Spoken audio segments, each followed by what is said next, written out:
Bienvenidos a Canal 7 Televalencia, bienvenidos a Vis a Vis. Ya saben, este es un programa en el que intentamos traer personajes de interés y de actualidad en la Comunidad Valenciana, en el que además empezamos este año nuestro nuevo curso 2013-2014 con la presencia del doctor Fernando Mulas, neurólogo pediatra, que ha celebrado durante estos días en Valencia un congreso importante e interesante. Primero le damos la bienvenida y las gracias por estar con nosotros. Pues muchas gracias por recibirme. Y después le preguntamos, se han celebrado unas jornadas y un congreso iberoamericano, que nos explique cuántos neuropediatras han venido y cómo han sido estas jornadas.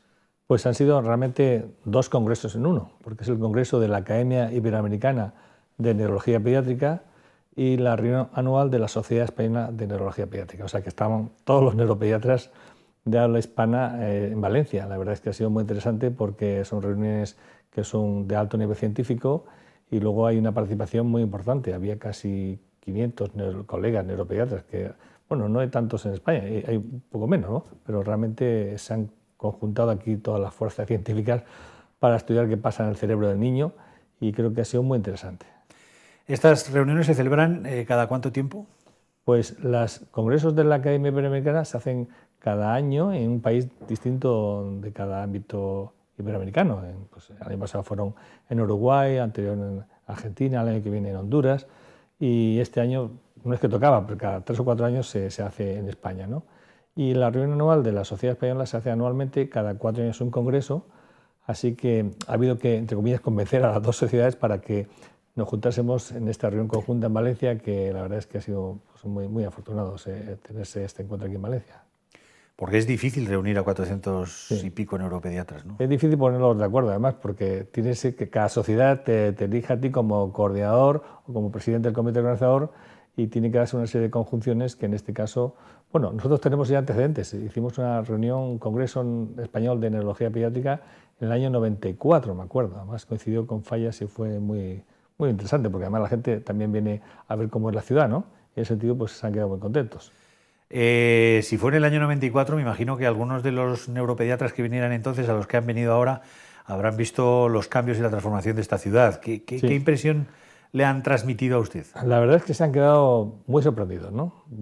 Porque, bueno, Valencia ha cambiado en su imagen, en su actitud, en su gente. Su gente es igual, supongo, ¿no? Pero yo creo que el lavado de la cara que tiene la ciudad o el ambiente y la proyección que está teniendo a nivel internacional, todo eso a la gente le hace tener un atractivo para venir a Valencia. La gente oye a Valencia por la televisión, por la reunión de la Copa América o la Fórmula 1 o el fútbol. El fútbol, por cierto, muy importante, porque todo el mundo habla de fútbol en Iberoamérica, ¿no? Entonces la gente sabe los jugadores a veces más que nosotros mismos, ¿no? Entonces, pero sobre todo este ámbito de la ciudad, la ciencia, del puerto, esta luz que tiene Valencia, eso a la gente le maravilla. Además es una ciudad media que... Porque en un congreso, para que lo sepan también nuestros televidentes, hay una parte, lógicamente, de intentar enseñar al resto o de que el resto conozcan qué cosas se hacen en el mundo neuropediátrico, en este caso, pero después hay una componente en el que se visita la ciudad, se conocen, se compra, etcétera, etcétera. O sea, es una cosa que da vida a la ciudad. Sí, ¿no? dan muchas, lo que llaman pernoctaciones, el Palacio de Congreso, donde se ha reunido el Congreso, da información cumplida, porque claro, la ciudad tiene que beneficiarse de alguna manera de que vengan de pronto durante casi 5 días 400 personas, que a veces con sus familias o a veces con acompañantes, y eso produce pues, una riqueza, entre comillas, interesante, no solamente desde el punto de vista científico, que obviamente es lo que se trata, sino desde el punto de vista económico para la ciudad, ¿no? Si usted tuviera que destacar alguna de las personalidades que ha venido en el mundo neurológico, ¿a quién destacaría?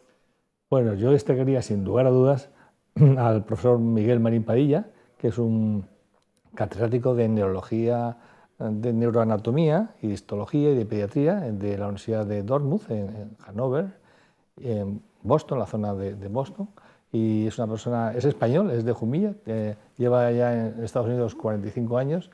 Esta persona tiene 83 tacos, como decían los clásicos, y la verdad es que, bueno, tiene una cabeza perfectamente lúcida, sigue publicando. Es una persona que le han dado el premio Jacob Javits, que se llama el premio de neurociencia más importante que da el Congreso americano. Es bueno, de la talla, no digo de la talla de Cajal, pero en ese sentido es una persona que ha seguido los pasos de Cajal y ha estudiado la anatomía microscópica del cerebro humano y está enseñando todavía a saber cómo es nuestro cerebro, porque ha dicho que aquí no estamos en el mundo muy mentalizados de comprender cómo es el cerebro por dentro. Sabemos la clínica, pero no entender el cerebro. Yo solamente pude seguir con interés esa exposición. Sí, Les pegó a ustedes la bronca, por cierto. sí, nos pegó la boca porque todo el mundo va a lo práctico, ¿no? A solucionar, bueno, eso como todo, ¿no? La gente quiere solucionar las cosas a corto plazo. Pero esto es un poco comprender realmente la esencia de la anatomía del cerebro, porque la base de que luego un niño tenga un problema del aprendizaje o de la atención o un trastorno autista está en la anatomía microscópica de cómo se desarrolla el cerebro humano.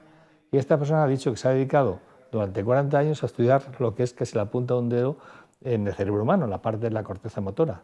Y ha visto cómo se ha desarrollado el cerebro desde los primeros días de vida hasta la edad del nacimiento, ¿no?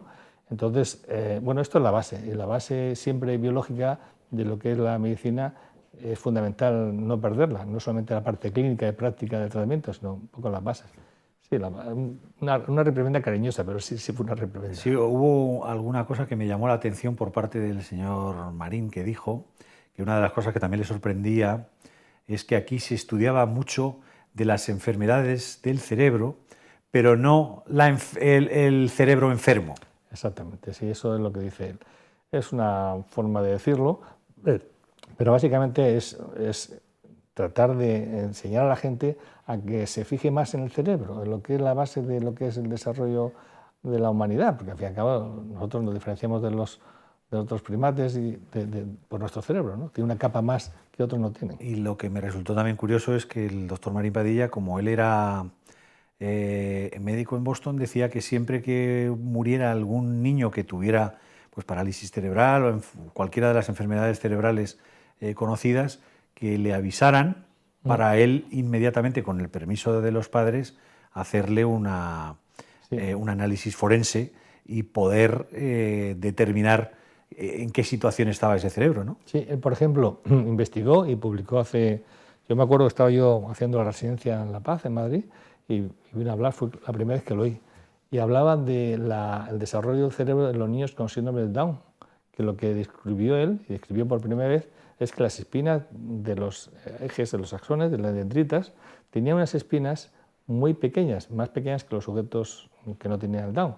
Entonces, nunca sabes por qué un niño con un Down tiene un retraso, aparte del aspecto físico particular, pero le haces una resonancia normal, un electroencefalograma normal, claro, no normal su desarrollo intelectual. Y entonces la única persona que vio al principio que había unas terminaciones dendríticas más pequeñas que podían estar en la base fue esta persona. Me acuerdo que fue espectacular aquella conferencia, ¿no? Y bueno, él dice que, eso dice él, que si hubiera vivido aquí en Valencia o en Málaga, seguramente no hubiera sido tan avanzado sus estudios, porque allí en Boston, a las 4 de la noche, ya es de noche, está ahí un capa de nieve de 1 metro y no pudo salir a la calle casi. Lo decía de broma, ¿no? Pero de alguna manera lo que demuestra es que la capacidad de trabajo de la gente que es investigación de alto nivel es muy alta y se dedica muchas horas a esto. En España se ha cambiado mucho en los hábitos o en el trabajo, en todo lo que tiene que ver con la parálisis cerebral, el autismo, en lo que tiene que ver con el TEA, con todas esas cuestiones. Pues sí que estamos. Hoy día la verdad es que todo el mundo tiene posibilidades de estar al día de todo, porque por la información de las revistas, por internet, por los congresos, lo que falla en algunos aspectos son más que del diagnóstico y de la prevención, es de la terapia del tiempo o la dedicación que podamos dedicar a estos chicos, porque eso sí que estamos en precario, tal vez porque no hay tantos recursos como nos gustaría, pero lo que es el planteamiento del diagnóstico y de la investigación sí que se hace, ¿no? Tal vez no se hace tanto la investigación básica en los niños, por ejemplo, con autismo, desde el punto de vista genético, porque no hay tantos laboratorios o tanta investigación, las investigaciones de I+D no están desarrolladas. No sé si aquí hay una ley de mecenazgo que te permita tener más investigación subvencionada, pero parece ser que los investigadores se quejan mucho de que aquí no estamos a la altura que deberíamos, teniendo en cuenta que somos un país que estamos en el ámbito del desarrollo mundial alto, o por lo menos el puesto 15 creo que estamos, no sé dónde estamos. Usted ha sido durante muchos años el neuropediatra o neurólogo del Hospital de la Fe. ¿Allí ha tenido ocasión o el día a día no les permitía tener tiempo para investigar? Bueno, ahí la investigación clínica es muy limitada, porque ahí la investigación básica se hace en el centro de investigación, donde los clínicos tenemos poco acceso y no hay tiempo teóricamente dedicado a la investigación, que otros centros como el nuestro, sobre todo el extranjero, tienen sus áreas de laboratorio, su tiempo de dedicación específico para hacer ensayos con animales o con ratones. En algunos sitios de la fe sí que lo pueden hacer. Nosotros, desde el punto de vista clínico, la neuropediatría es una especialidad muy de batalla, en el sentido que hay mucha patología. Los pacientes no fallecen y se quedan permanentemente porque vuelven a revisión. Entonces hay una demanda asistencial tremenda, ¿no? Entonces ese aspecto hemos cubierto muy bien, pero lo otro, seguramente porque no hemos tenido medios, no se ha hecho más investigación. ¿Ha crecido en los últimos años el número de este tipo de enfermedades? Autismo, parálisis cerebral, o no es que haya crecido pero que ahora se conocen mejor, o síndromes como el de Asperger, que antes estaba considerado cercano al autismo? Yo creo sinceramente que han crecido, porque por lo menos han crecido el tipo de patología que ahora vemos. Yo ya llevo, pues desde el año 70 que acabé, llevo muchos años ya dedicado a esto, ¿no?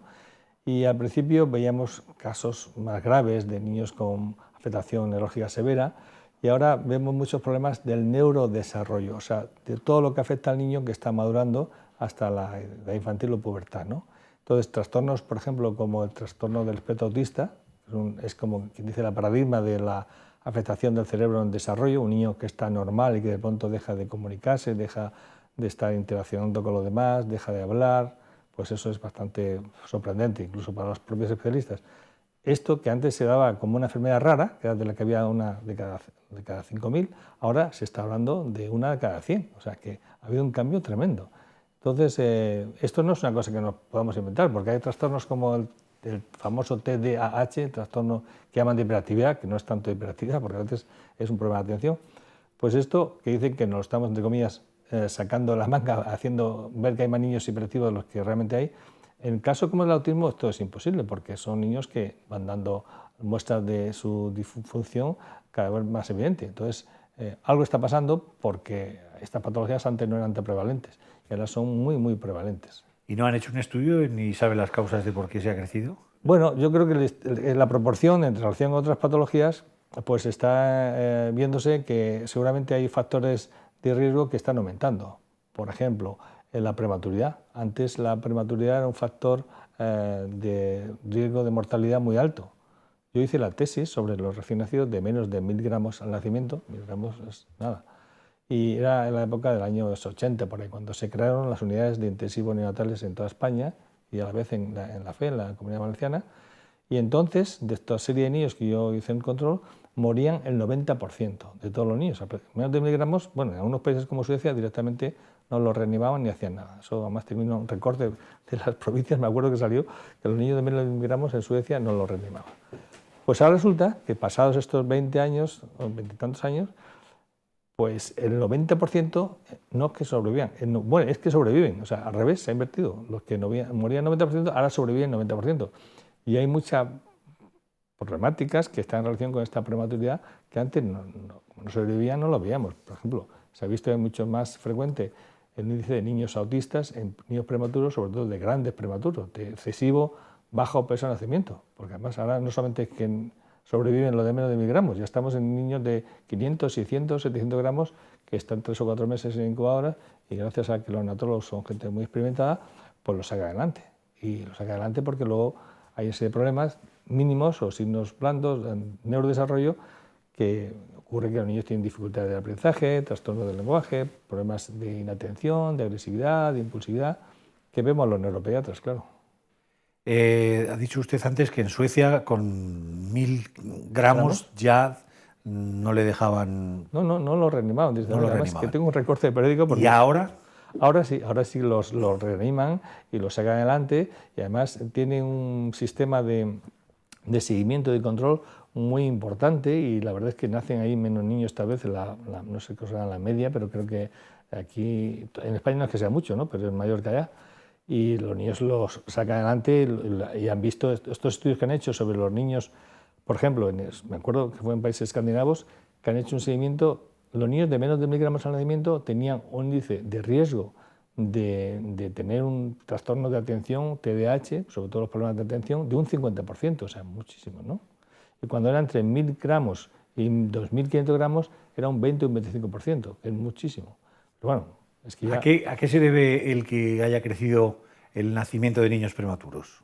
Pues hay muchos factores. Seguramente uno de ellos es la multiparidad de la fecundación in vitro, porque hay niños que de pronto, antes no había tantos trillizos y cosas así como hay, y el parto gemelar es uno cada 80, pero ahora como es tan frecuente lo de la fecundación in vitro, que nacen varios niños, nacen con menos peso al nacimiento. Tal vez hay una serie de factores de tipo circunstancial, de las mujeres que se quedan embarazadas, que siguen trabajando, siguen con actividades, y eso favorece la prematuridad. En la Comunidad Valenciana me acuerdo que hicieron un estudio, hay gente que no se controla bien. Cuando tú tenías que hacer un seguimiento de 10 veces durante el embarazo para que fuera bien controlado el embarazo, si perdías más de 4 ocasiones tenías un riesgo de prematuridad mucho más alto, el doble de lo normal. O sea que todo está bien de higiene y de salud sanitaria, Y ¿no? el problema de que los embarazos se produzcan con las mujeres y los hombres más mayores, que la pareja se casa más tarde. Eso es otro de los factores, porque también estamos viendo que hoy día, primero, la gente se casa más tarde y tiene hijos más tarde. Y también hay factores que ya sabíamos que estaban en relación, por ejemplo, con trastornos de base genética, como el Down. A partir de los 36 años ya era un factor de riesgo y había que hacer diagnóstico de centesis prenatal para ver si o no existía ese factor, ¿no? Sí que estamos viendo niños con factores de riesgo, pues otra vez estamos viendo niños que diagnosticamos mejor que antes.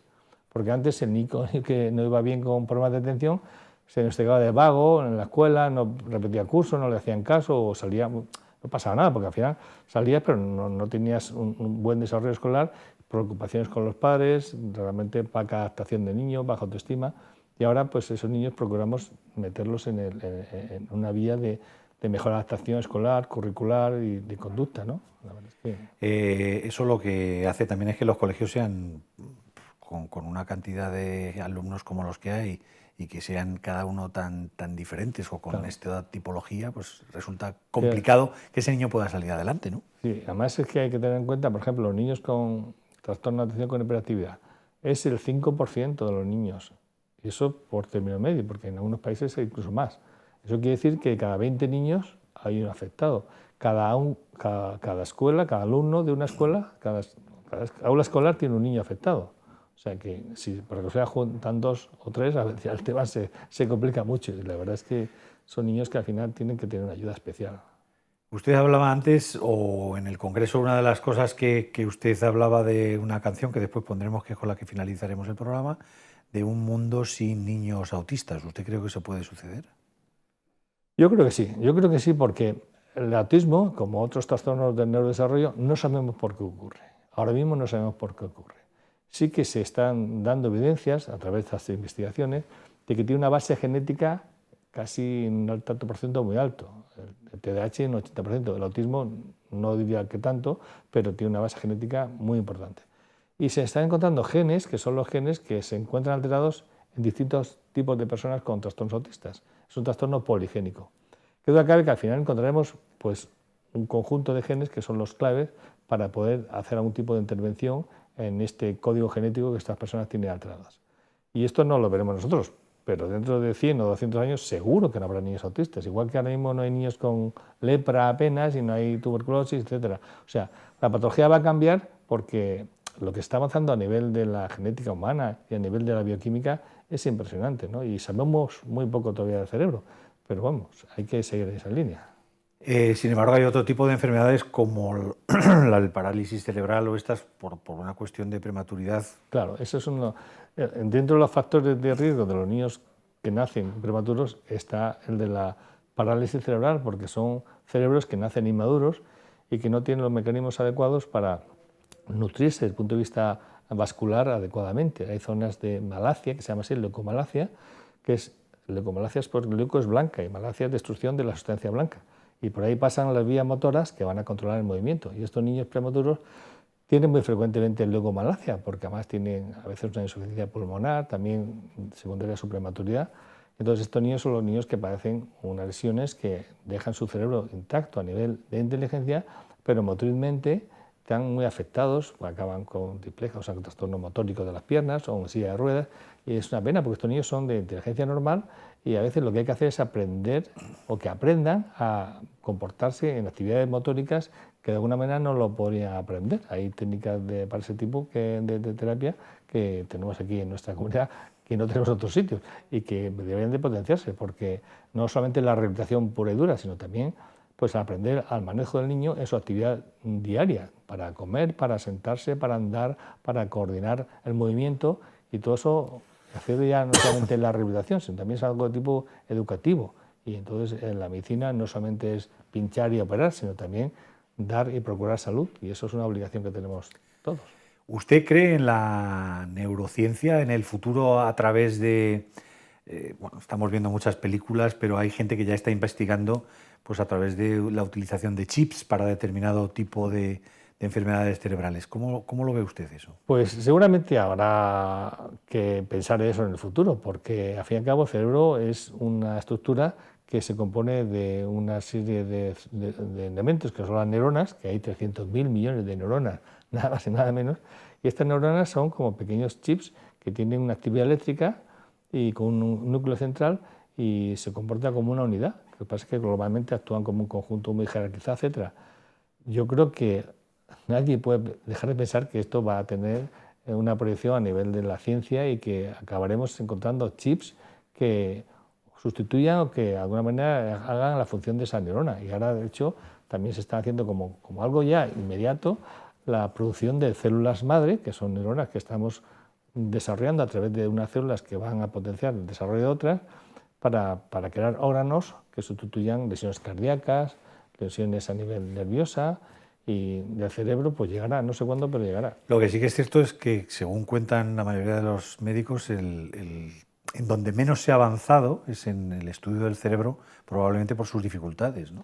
Sí, el cerebro, la verdad es que estamos todavía muy lejanos de conocer lo mínimo que se puede saber del cerebro. Esto es lo que decía también el profesor Manipadilla, que él se ha pasado 40 años sobre 1 centímetro, pero había que tener muchos investigadores investigando las bases anatómicas y neurofisiológicas del cerebro para comprenderlo mejor. Probablemente porque afectaba todavía a muy poca gente. Ahora, con el crecimiento de los años en que vivimos, pues el Alzheimer Sí. está siendo una auténtica plaga devastadora Sí. para nuestra sociedad, y entonces eso hace que haya gente que pueda estar interesado en investigar sobre ello, ¿no? Sí. Tanto el Alzheimer como el Parkinson. Sí, sobre todo me parece que el que haya ese desarrollo del Alzheimer hace que la gente normal, entre los 20 y los 60 años, se preocupen por el cerebro, más porque si no te toca la china ya parece que ya te desinhibes, te haces solidario con alguna persona que lo tenga afecto, porque no hay que olvidar que en todo nuestro ambiente familiar, cada 4 familias hay una que tiene una persona afectada, lo que pasa es que nunca te viene directo habitualmente. Pero sí que vamos a tratar de que la gente entienda que el cerebro es tan importante al principio de la vida y al final de la vida. Y esto hace que tengamos que procurar conocer el cerebro, porque además, aunque haya un determinismo genético, hay circunstancias que hacen que padezcas una enfermedad de este tipo, ¿no? Entonces, yo creo que hay que concienciar a la sociedad para que invierta más en el desarrollo del cerebro y en atender al cerebro, porque ese es el futuro del bienestar social, porque claro, al final de tu vida acabas con un Alzheimer y no solamente tú que no te enteras, sino es tu familia, tu entorno y todo el ambiente social. Usted es el director de INVANEP, que es el Instituto Valenciano de Neurorehabilitación Pediátrica, o de Neurología Pediátrica, perdón.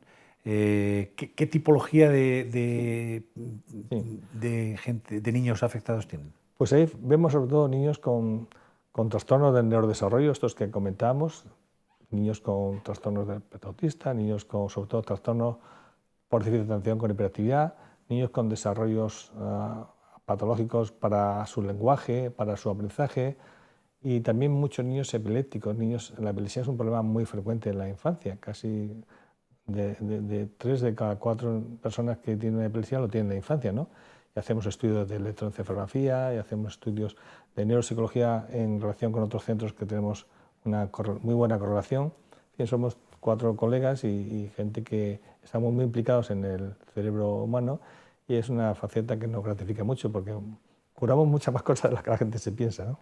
¿En qué nivel estará en España la neurología comparativamente con el resto del mundo? Yo creo que está como en nivel sobre 100, 70, 80%. La verdad es que no está mal, porque sobre todo en la parte de investigación clínica y la parte de aplicabilidad práctica, pues está bien.